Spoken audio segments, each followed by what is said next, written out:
23 বছর আগে স্ত্রীকে তালাক দিয়েছিলেন এক ফিলিস্তিনি বন্দী, আর আজ সেই একই নারীকে আবার বিয়ে করেছেন তিনি। শুনতে সিনেমার মতো লাগছে, তাই না? কিন্তু এটা কোনো সিনেমার নয়, বরং বাস্তব জীবনের এক অনন্য প্রেমের গল্প, যুদ্ধ, বন্দিত্ব আর ত্যাগের মাঝে লেখা এক মানবিক অধ্যায়।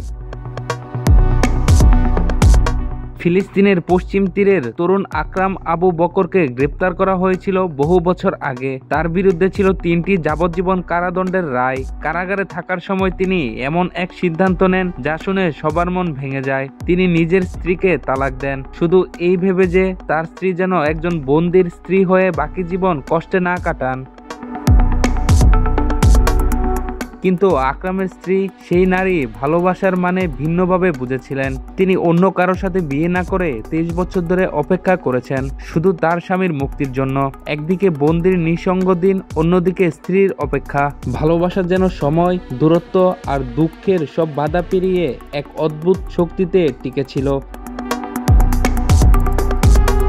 অবশেষে ইসরায়েল ফিলিস্তিনের বন্দি বিনিময় চুক্তির অংশ হিসেবে মুক্তি পান আকরাম আবু বকর।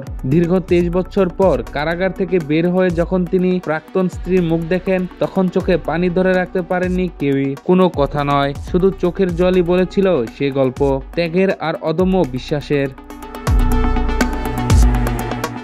এরপর যা ঘটল তা সত্যিই অবিশ্বাস্য।